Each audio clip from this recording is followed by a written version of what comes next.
जय गुरु जी संगत जी, शुक्राना गुरु जी। संगत जी, मैं शिव महापुराण की पाठ की कथा लेकर फिर से हाजिर हूँ आप लोगों के लिए। तो अब हम आरंभ करते हैं शिव महापुराण की कथा का। तो संगत जी, आप लोग ज़रूर अपने घर में रोज़ शिव महापुराण का पाठ करें या फिर अपने घर में इसे चलाकर छोड़ें, क्योंकि गुरु जी ने अपने वचनों में कहा है कि हमें रोज़ शिव महापुराण का पाठ करना व सुनना चाहिए। तो संगत जी, गुरु वचनों का पालन करें और शिव महापुराण का पाठ अपने घर में ज़रूर चलाएं। तो चलिए संगत जी, वीडियो को लाइक कमेंट शेयर ज़रूर करें, बेल आइकन ज़रूर प्रेस करें और चैनल को सब्सक्राइब ज़रूर करें। अब हम शिव महापुराण का पाठ गुरु जी के मंत्र जाप से शुरुआत करते हैं। ओम नमः शिवाय, शिव जी सदा सहाय। ओम नमः शिवाय, गुरु जी सदा सहाय। जय गुरु जी, शुक्राना गुरु जी, अनंतम अनंतम शुक्राना गुरु जी। जय गुरु जी संगत जी, शुक्राना गुरु जी। संगत जी, गुरु जी के चरणों में मेरा कोटि कोटि नमस्कार। हाँ तो संगत जी, अब मैं गुरु जी के मंत्र का जाप करके शिव महापुराण की कथा को आरंभ करती हूँ। आप सब भी हाथ जोड़ के गुरु मंत्र का जाप करें। ओम नमः शिवाय, शिव जी सदा सहाय। ओम नमः शिवाय, गुरु जी सदा सहाय। ओम नमः शिवाय, शिव जी सदा सहाय। ओम नमः शिवाय, गुरु जी सदा सहाय। जय जय गुरु जी, शुक्राना गुरु जी। जय जय गुरु जी, शुक्राना गुरु जी। संगत जी, आज हम उपमन्यु द्वारा श्री कृष्ण जी को जो उपदेश दिया है उसकी कथा सुनेंगे। उपमन्यु बोले, हे श्री कृष्ण, इस समस्त ब्रह्मांड में भगवान शिव ही व्यापक हैं। ब्रह्मा, विष्णु, रुद्र, ईशान, सदाशिव, यह सभी उनकी प्रतिमाएं हैं जिनसे समस्त संसार व्याप्त हो रहा है। इसी तरह ईशान, पुरुष, अघोर, वामदेव, सद्योजात 5 मूर्तियां और भी हैं। ईशान तो सबसे प्रमुख है, वह ही क्षेत्र है।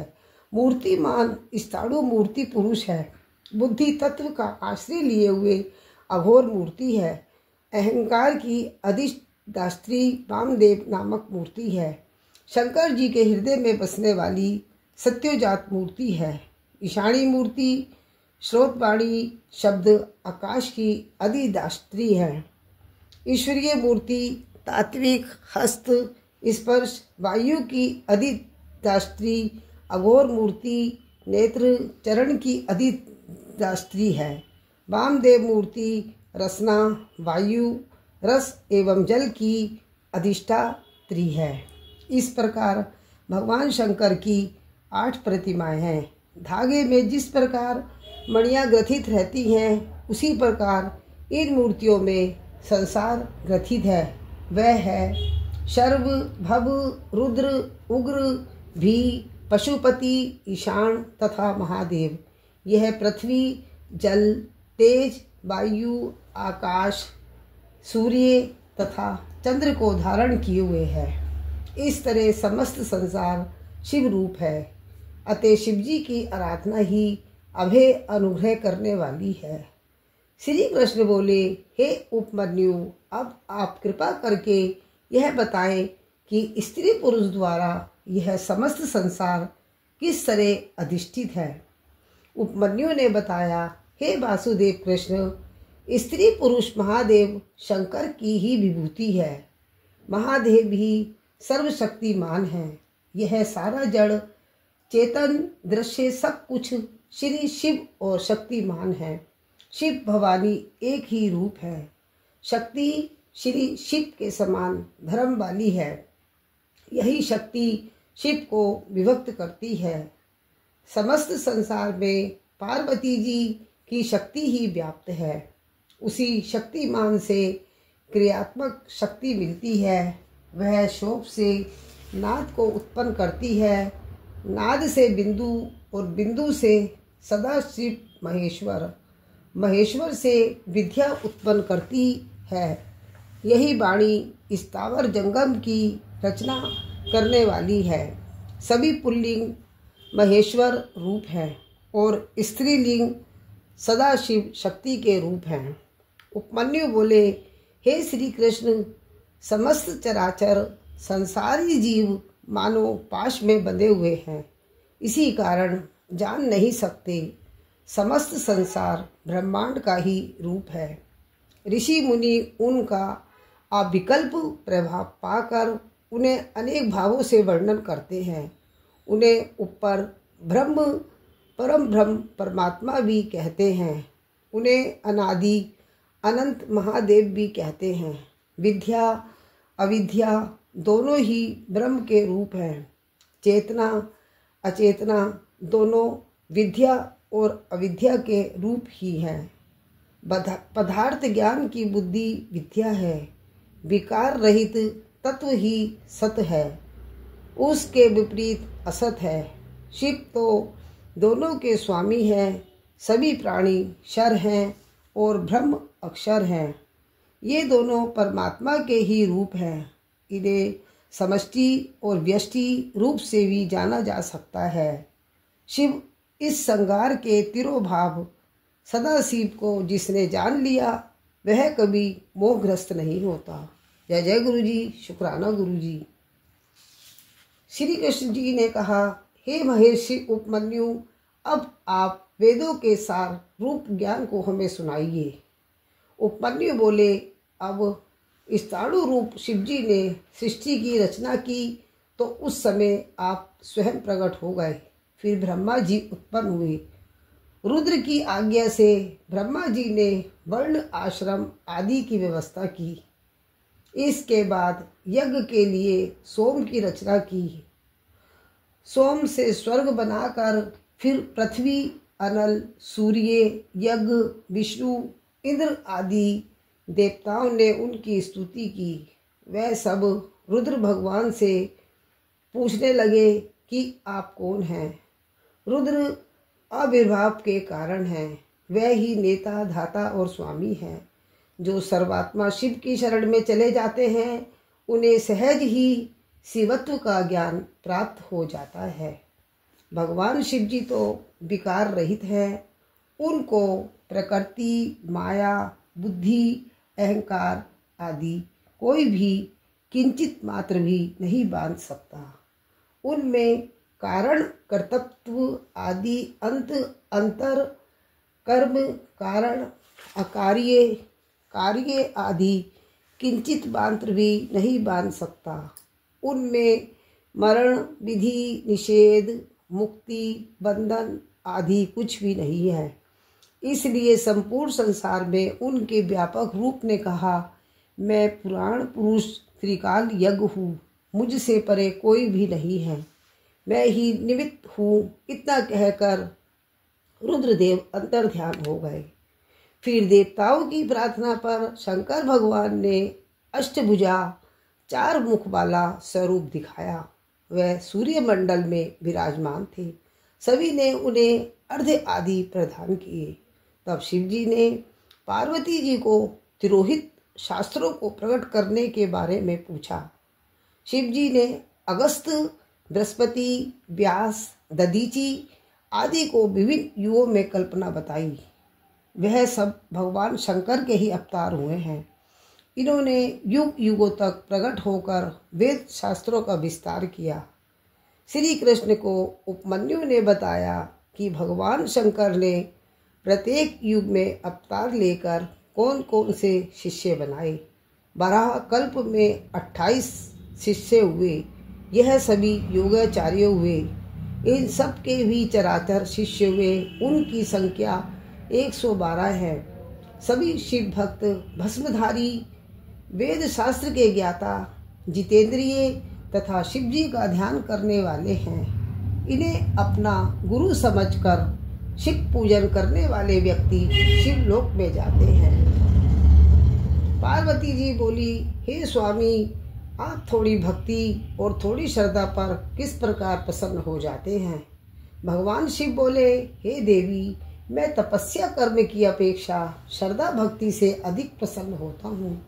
श्रद्धालु को मुझे अपने वश में करने के लिए ध्यान का सहारा लेना चाहिए। प्रत्येक व्यक्ति के लिए केवल मेरा पूजन ही तप है और मेरे लिए शरीर पोषण तप है। ज्ञानी पुरुष एकाग्रचित होकर भक्ति द्वारा मेरा पूजन करे तो मुझे प्राप्त करने में सफल हो सकता है। जो व्यक्ति भक्ति भावना के साथ मेरा भजन व ध्यान करते हैं, यदि वह फल की इच्छा भी करने लगे तो भी मेरे लिए वह प्रिय भक्तों की श्रेणी में आते हैं।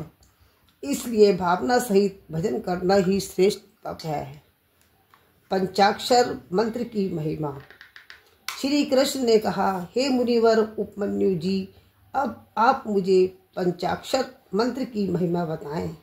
उपमन्यु बोले, वेदों और शास्त्रों में ओंकार सहित षटक्षर मंत्र की महिमा बताई गई है। यह मंत्र ओम नमः शिवाय भक्तों की सभी कामनाओं को पूर्ण करता है। वेदों का सार रूप होने के कारण इसमें थोड़े अक्षरों में भी अर्थ सिद्धि बहुत है। सभी विद्याओं का बीज तथा सबसे मुख्य मंत्र केवल यही है। यह बहुत ही सूक्ष्म तथा बड़ी महिमा वाला है। तीनों गुणों से संपन्न सर्वज्ञ समर्थ ब्रह्म इसी एकाक्षर ओम में स्थित है। इस मंत्र में ईशान आदि ब्रह्मांड अव्यक्त रूप से निवास करते हैं। भगवान शंकर इस मंत्र द्वारा संसार से मुक्ति दिलाने वाले हैं। जो व्यक्ति इस मंत्र पर विश्वास नहीं करता है वह नरक में निवास करता है। जो व्यक्ति इस मंत्र का जाप करते हुए शिवलिंग की पूजा करते हैं वह शिवलोक को प्राप्त होते हैं। काल नाशक मंत्र। पार्वती जी ने पूछा, हे प्राणनाथ, कलयुग में आपके भक्तों की मुक्ति किस प्रकार से होगी, क्योंकि तब तो सभी धर्म कर्म नष्ट हो जाते हैं। भगवान शंकर बोले, हे प्राण प्रिय, कलयुग में मेरे पंचाक्षर मंत्र ओम नमः शिवाय का पाठ करने से मुक्ति मिल सकती है। शरीर मन वाणी द्वारा प्रतिदिन पापी कृतघ्नी पुरुष भी पंचाक्षर मंत्र से शीघ्र ही भवसागर से पार उतर सकते हैं। जो व्यक्ति इस मंत्र को छोड़कर किसी अन्य मंत्र द्वारा मेरी पूजा करते हैं वे नरकगामी हो जाते हैं। कलयुग में केवल मेरे पंचाक्षर मंत्र से पूजा करने पर ही मुक्ति मिल जाएगी। दीक्षा विधि।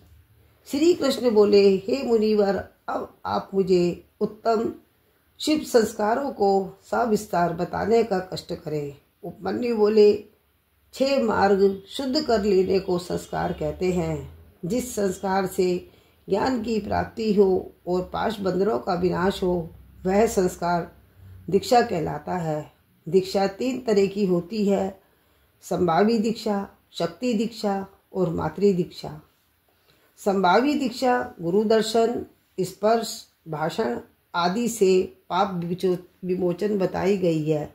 यह दीक्षा तीव्र भेद से 2 प्रकार की होती है। जिसके द्वारा तप समूह नष्ट हो जाए वह तीव्र, तथा जिसके द्वारा शीघ्र आनंद प्राप्त हो जाए वह तीव्रतर दीक्षा कही जाती है। गुरु योग द्वारा शिष्य के शरीर में प्रवेश करके जो ज्ञानमयी दीक्षा देते हैं उसे शक्ति दीक्षा कहते हैं। कुंड मंडल के साथ साथ जो क्रिया वाली दीक्षा दी जाए वह मैत्री दीक्षा कहलाती है।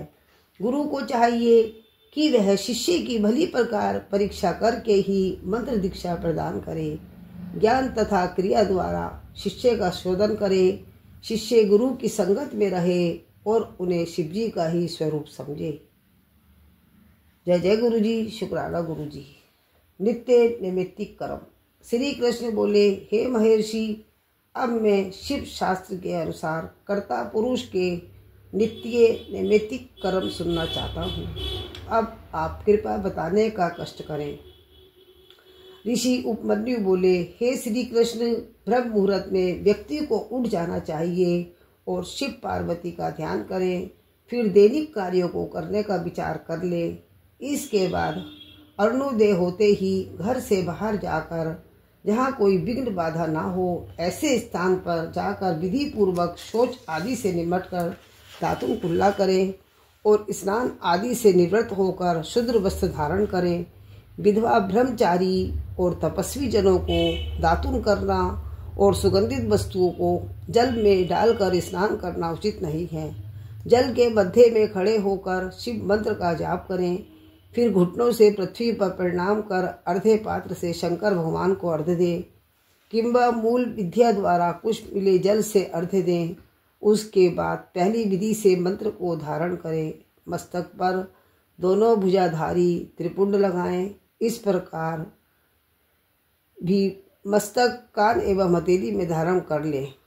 फिर ब्राह्मणों के सफ़ेद, लाल, पीत रंगीन नए वस्त्र धारण कराएं।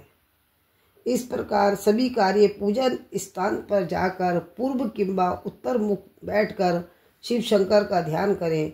श्वेत आदि से आरंभ करके ककुल नामक शिष्य तक फिर गुरु को प्रणाम करें। भगवान शिव शंकर को प्रणाम करके नामाष्टक पढ़ें। पूजन न्यास निरूपण। उपमन्यु जी ने भगवान श्री कृष्ण को बताया। न्यास उत्पत्ति, स्थिति, लय के अनुसार 3 प्रकार का होता है। स्थापित न्यास गृहस्थियों के लिए होता है, उत्पत्ति न्यास ब्रह्मधारियों के लिए है तथा लय न्यास सन्यासियों के लिए है। वनवासी और विधवाओं के लिए भी न्यास विधि है। अगस्त से लेकर कनिष्ठ तक स्थित न्यास होता है। दक्षिण अंगुष्ठ से वाम अंगूठे तक उत्पत्ति न्यास होता है। वाम अंगूठे से शिव अंगुष्ठ तक ले न्यास होता है। इस तरह बिंदु के साथ साथ नरकादि वर्णों का क्रम से न्यास करना उचित है। तल और अनिमिकाए शिव का न्यास करें। 10 दिशाओं में अस्त्र मंत्रों द्वारा अस्त्र न्यास होना चाहिए। 5 भूतों के स्वामियों के साथ साथ निवृत्ति आदि 5 कलाओं के कंठ को हृदय, कंठ, तासु, भ्रष्टियों के मध्य ब्रह्मरंध्र होता है। दग्ध शरीर में कलाओं का स्पर्श करें। उसे अमृत द्वारा विलक करके शरीर को उचित स्थान पर स्थित करें। फिर भौतिक शरीर को भस्मी द्वारा अमृत स्नान कराएं। उसी शरीर द्वारा ब्रह्मरंध्र से निस्तृत तेज को शिव तेज मान लें। उसी का ले पद्म में ध्यान करें। फिर शिव व्यथित मार्ग द्वारा अंगादि न्यास करके एवं चरण भावी में वर्णन्यास होना चाहिए। ध्यान द्वारा आनंद मोक्ष प्राप्त होता है। उत्तम ध्यानी पुरुष संसार सागर में तैरता रहता है। ध्यान ज्ञान द्वारा आनंद मोक्ष मिलता है। उपमन्यु बोले, हे श्री कृष्ण, शिव पूजन करना तो परम फलदायक है। बड़े बड़े पापी, ब्रह्म हत्यारे, चोर, गुरु पत्नी को कुदृष्टि से देखने वाले और व्यभिचारी व्यक्ति भी बिना मंत्रों के ही यदि शिवजी का पूजन करें तो भी उसके सभी पाप तुरंत समाप्त हो जाते हैं। इसलिए पतित व्यक्तियों को तो शिव पूजन अवश्य ही करना चाहिए। शिव पूजन में बंधन में पड़े व्यक्ति के बंधन छूट जाते हैं। शिव पूजन करने से जीवन सफल हो जाता है। अतः शिव पूजन और शिव भक्ति प्रत्येक व्यक्ति के लिए आवश्यक है। इसके समान और कोई दूसरा धर्म नहीं है। पूजन करने के पश्चात प्रसाद बांटना चाहिए। का विधान। उपमन्यु महर्षि बोले, हे श्री कृष्ण, सदाशिव के दर्पण में दाई और गणेश जी और बाई और स्वामी कार्तिक जी की मूर्ति स्थापित करके पूजा करनी चाहिए। इसके बाद शक्ति की पूजा करें। इसके पश्चात अग्निकोण से आरंभ करके 8 प्रतिमाओं की पूजा करनी चाहिए। इसके बाद नंदी की दक्षिण में और महाकाल की उत्तर में पूजा करें। चौथे आवरण में ब्रह्मा जी की पूजा करें। उसके बाद पश्चिम में आवरण के साथ रुद्र की पूजा करें।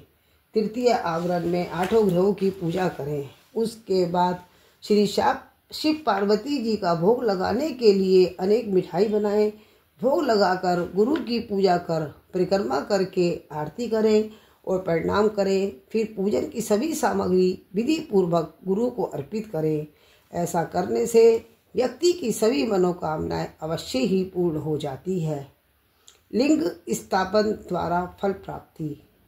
ऋषि उपमन्यु बोले, हे श्री कृष्ण, महादेव पार्वती को श्वेत चंदन के जल से स्नान कराकर श्वेत फूल चढ़ाएं। सामर्थ्य अनुसार स्वर्ण रत्नों से शिवलिंग मूर्ति बनाकर सुंदर पटलासन पर स्थापित करें। फिर बेल पत्तों से पूजा करें। धूप, दीप, कपूर नैवेद्य से पूजन करके आरती उतार कर परिक्रमा करें। 5 प्रकार की गंध से प्रतिदिन पूजा करने वाला मनुष्य शिव लोक में निवास करता है। समस्त ब्रह्मांड एक ही शिव में लिप्त है, अतः लिंग स्थापना में सब प्रतिष्ठित हो जाते हैं। सत्व रज तम इन 3 गुणों को उत्पन्न करने का कारण लिंग है। यह अनादि है, अनंत है। समस्त संसार इसी से उत्पन्न होता है। एक बार प्रलय होने पर जब भगवान विष्णु शेष शैया पर सो गए तो उनकी नाभि से ब्रह्मा जी उत्पन्न हुए। उन्हें देखकर विष्णु जी पूछने लगे, तू कौन है? इसी बात पर उनमें आपस में वाद विवाद बढ़ गया। वह दोनों आपस में अपने आप को एक दूसरे से बड़ा समझने लगे। उनके अभिमान को नष्ट करने के लिए वहां सहस्त्रों अग्नि ज्वालाओं से प्रकाशित एक दिव्य लिंग प्रकट हुआ। उस लिंग को देखकर ब्रह्मा और विष्णु दोनों आश्चर्य में पड़ गए। वे दोनों ऊपर नीचे घूमने लगे, परंतु उन्हें 1000 वर्ष में भी उस लिंग के आदि और अंत का पता नहीं चला। इस पर दोनों ने उस लिंग को आत्मा समझकर प्रणाम किया और अपने विवाद को शांत कर दिया। ब्रह्मा विष्णु का मोहित होना।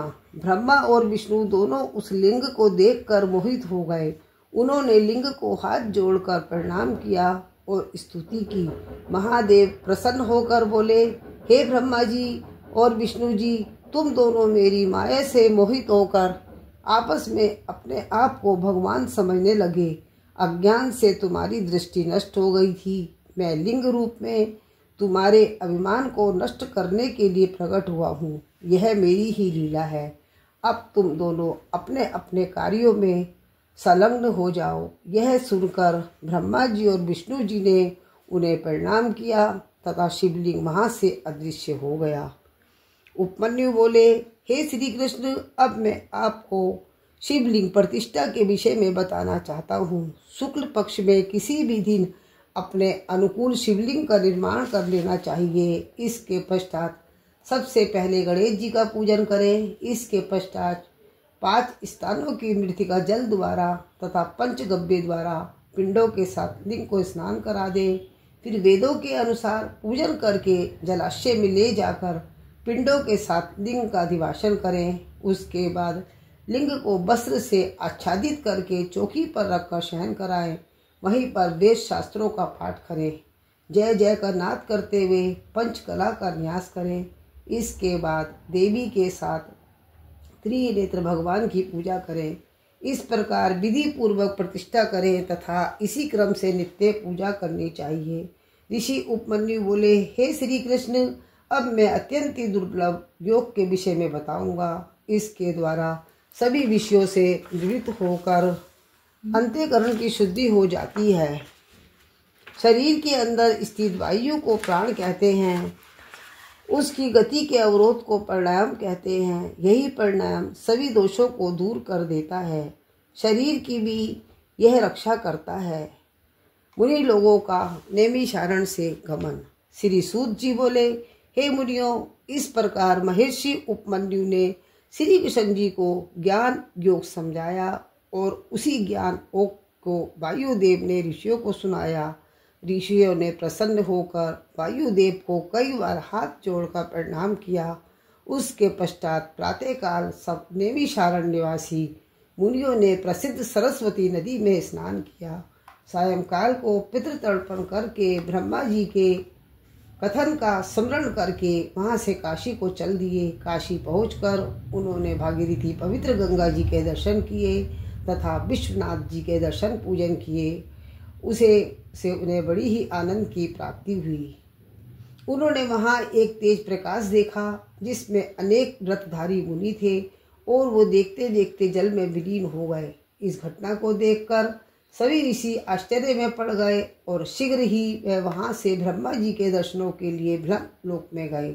ब्रह्मा जी ने उन ऋषियों को सनत कुमार जी को ज्ञान का उपदेश देने हेतु सुमेरु पर्वत पर भेज दिया। सूत जी बोले, हे मुनियों, ब्रह्मा जी की बात सुनकर सभी ऋषि मुनि सुमेरु पर्वत पर सनत कुमार जी के पास गए। उस पर्वत पर एक सुंदर सरोवर के किनारे सनत कुमार मृगशाला बिछाकर अखंड समाधि में लीन होकर तपस्या में संलग्न थे। मुनियों ने उन्हें प्रणाम किया और बैठ गए। सनत कुमार जी ने नेत्र खोलकर ऋषियों को देखा और उनके आने का कारण पूछा। मुनियों ने उन्हें अपना वृतांत बताया। उसी समय भगवान शिव के प्रिय गण नंदीश्वर भी अनेकों गणों के साथ विमान पर बैठकर वहां आए। सनत कुमार जी तथा अन्य सभी ऋषियों ने उन्हें प्रणाम किया। नंदीश्वर ने अपनी कृपा दृष्टि से सभी मुनियों को देखकर मुक्ति दिलाई और शिवजी के दिव्य ज्ञान का उपदेश दिया। हे मुनियों, यह परम वेद सनत कुमार जी ने व्यास जी को सुनाया था। इसके बाद वेद व्यास जी ने यही परम ज्ञान मुझे प्रदान किया। अब यह ज्ञान मैंने आप तक पहुँचाया है। यह शिव महापुराण सर्वोत्तम पुराण है। इससे धर्म, अर्थ, काम और मोक्ष चारों प्राप्त हो जाते हैं। इस पुराण के सुनाने से आप लोगों के साथ साथ मेरा भी कल्याण हो गया है। भगवान शिव आप लोगों का कल्याण करें। इतना कहकर सूत जी वहाँ से चले गए। इसके पश्चात सभी ऋषियों ने प्रयाग पहुंचकर अपना महान योग पूर्ण किया। उन्होंने देखा कि पृथ्वी पर पाप बढ़ते जा रहे हैं, कलयुग आ रहा है, तो वह ये देखकर काशी चले गए। वहाँ पाशुपाश से मुक्ति की कामना से पाशुव्रत धारण किया। इससे उन्हें सिद्धि प्राप्त हुई। उससे ज्ञान प्राप्ति कर वह फिर शिवजी के ध्यान में लग गए। शिव महापुराण की कथा एक बार सुनने से ही पापों का विनाश हो जाता है और वह शिवजी का भक्त होकर मोक्ष को प्राप्त हो जाता है। कलयुग में नित्य प्रतिदिन शिवजी की कथा सुनने तथा पढ़ने से योग और मोक्ष की प्राप्ति होती है। इति श्री शिव महापुराण। वो शिव महापुराण की जय। संगत जी, मैं इस कथा को गुरु मंत्र के साथ यही विराम करती हूँ। ओम नमः शिवाय, शिवजी सदा सहाय। ओम नमः शिवाय, गुरुजी सदा सहाय। जय जय गुरुजी, शुक्राना गुरुजी, धन धन गुरुजी, शुक्राना गुरुजी। जय गुरु जी, संगत जी, शुक्राना गुरु जी। वीडियो को लाइक, कमेंट, शेयर ज़रूर करें और बेल आइकन ज़रूर प्रेस करें, जिससे आपको नई वीडियो की नोटिफिकेशंस मिलती रहें। जय गुरु जी।